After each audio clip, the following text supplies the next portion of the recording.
Hello प्यारे बच्चों, आज हम सबसे पहले पढ़ेंगे अपनी पाठ्य पुस्तक का दूसरा अध्याय।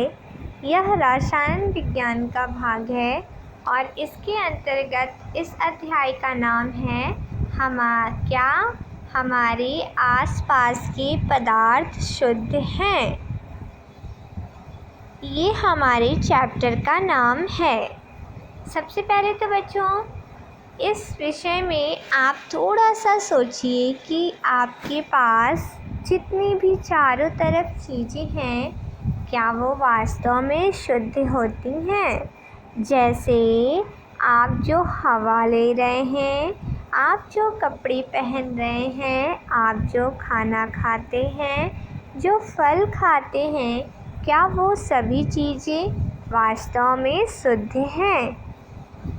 इस अध्याय के अंतर्गत बच्चों हम जो टॉपिक पढ़ेंगे वह क्रम से इस प्रकार हैं। इसमें हम लोग पढ़ेंगे मिश्रण क्या होता है, मिश्रण कितने प्रकार का होता है।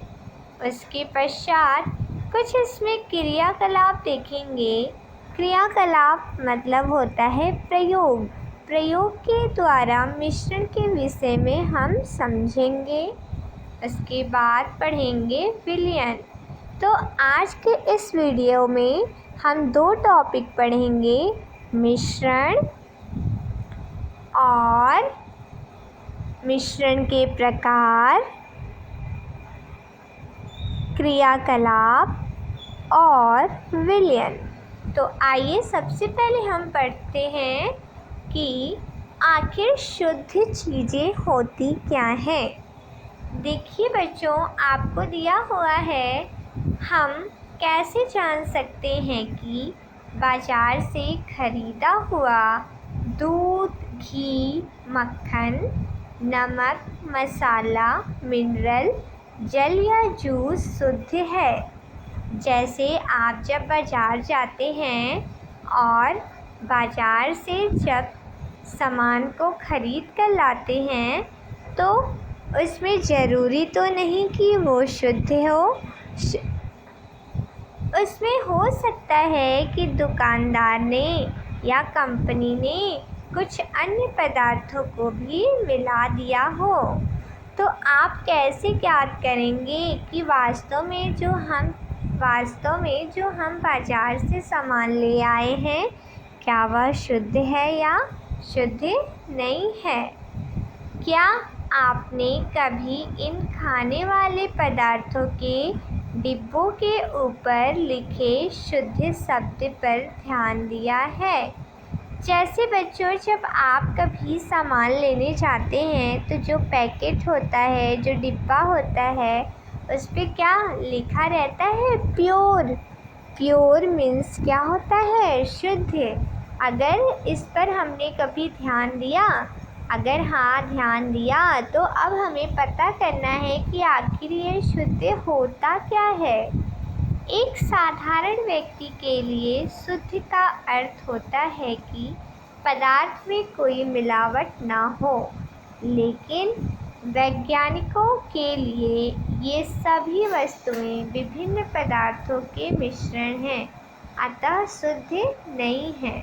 जैसे अगर हम कोई भी वस्तु खरीदेंगे मार्केट से, तो हम क्या कहेंगे कि शुद्ध वो पदार्थ होता है जिसमें अन्य पदार्थों को न मिलाया गया हो। जैसे अगर आप सरसों का तेल लेने गए, अगर वो वास्तव में सरसों के से ही निकला होगा तो वह शुद्ध तेल होगा।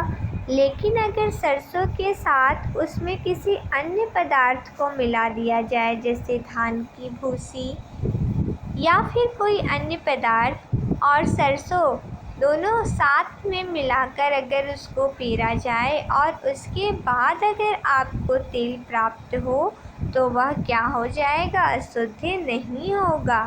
क्यों? क्योंकि उसमें एक अन्य पदार्थ भी मिल गया। ये तो हुआ शुद्ध की परिभाषा हमारे शब्दों में। लेकिन वैज्ञानिक क्या कहते हैं? वैज्ञानिक कहते हैं कि जितनी भी पदार्थें होती हैं, ये जो पदार्थ होते हैं, जैसे शुद्ध नमक, शुद्ध घी, शुद्ध दूध, ये सब जो होते हैं ये विभिन्न पदार्थों के मिश्रण से बने हैं, इसलिए यह शुद्ध नहीं होगा। क्यों? जैसे उदाहरण के लिए शुद्ध जल, वसा, प्रोटीन आदि का क्या है मिश्रण। दूध, जो दूध होता है बच्चों, आप जानते हैं दूध में पानी, जल की मात्रा होती है। फिर जब हम घी निकालते हैं तो उसमें वसा पाया जाता है, और दूध पीने से क्या मिलता है हमारे शरीर को? प्रोटीन प्राप्त होता है। इस प्रकार जो दूध है वह जल, वसा और प्रोटीन का मिश्रण हुआ। और वैज्ञानिक शब्द में जब किसी पदार्थ में एक से अनेक पदार्थ मिल जाते हैं, इसका मतलब वह कई पदार्थों का मिश्रण होता है, तो वह शुद्ध नहीं होता। जब एक वैज्ञानिक किसी पदार्थ को शुद्ध कहता है तो इसका तात्पर्य है कि उस पदार्थ में मौजूद सभी कण समान रासायनिक प्रकृति के हैं। एक शुद्ध पदार्थ एक ही प्रकार के कणों से मिलकर बना होता है। जब हम अपने चारों ओर देखते हैं तो पाते हैं कि सभी पदार्थ दो या दो से अधिक शुद्ध अवयवों के मिलने से बने हैं, जैसे समुद्र का जल, खनिज, मिट्टी आदि सभी क्या हैं? मिश्रण है। तो बेटा देखिए, यहाँ पे हम ये समझेंगे कि वैज्ञानिक परिभाषा में शुद्ध केवल वही पदार्थ होता है जो समान प्रकार के कणों से मिलकर बना होता है।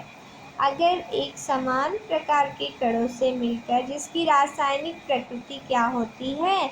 समान होती है, अगर समान नहीं होगा तो वह वैज्ञानिक दृष्टि से शुद्ध नहीं होगा। हम अपने चारों ओर देखते हैं कि जो भी पदार्थ होता है वह कई अवयवों से मिलकर बना होता है। जैसे समुद्र का जल, देखिए समुद्र का जल क्या होता है? उसमें नमकीन, खारा होता है। अगर समुद्र के जल से जल को क्या किया जाए? वाष्पीकृत हो जाए, तो जो जल होता है वह तो वाष्प के रूप में चला जाता है, लेकिन जो लवण होता है, नमक होता है, उसी नमक को हम अपने खाने में प्रयोग करते हैं। इस प्रकार हमने देखा कि जितने भी पदार्थ होते हैं वह सभी क्या होते हैं? दो या दो से अधिक पदार्थों के मिश्रण होते हैं। मिश्रण मतलब उनसे मिलकर बने होते हैं। तो वैज्ञानिक दृष्टि से शुद्ध पदार्थ वो होगा जिसमें एक ही प्रकार के रासायनिक प्रकृति हो, सभी उसके कण क्या हो? समान हो। और जो पदार्थ होते हैं वह सभी पदार्थ दो या दो से अधिक शुद्ध अवयवों के मिलने से बने होते हैं, जैसे समुद्र का जल, खनिज, मिट्टी आदि। ये सभी क्या होते हैं? मिश्रण होते हैं, क्योंकि यह दो या दो से अधिक पदार्थों से मिलकर बने होते हैं। अभी हम इसमें सिर्फ और सिर्फ पढ़े शुद्ध पदार्थ क्या होता है। अब इसके बाद हम पढ़ेंगे मिश्रण और मिश्रण के प्रकार। तो मेरा चैनल अगर आपने अभी तक सब्सक्राइब नहीं किया है तो प्लीज़ चैनल को सब्सक्राइब ज़रूर कर लें, जिससे आपको जितने भी वीडियो हैं उसका नोटिफिकेशन प्राप्त हो जाए, और आप यहां से आसानी से लाइव डिस्कशन कर सकते हैं, और कोई कन्फ्यूज़न हो तो उसको दूर कर सकते हैं। Thank you. Have a nice day.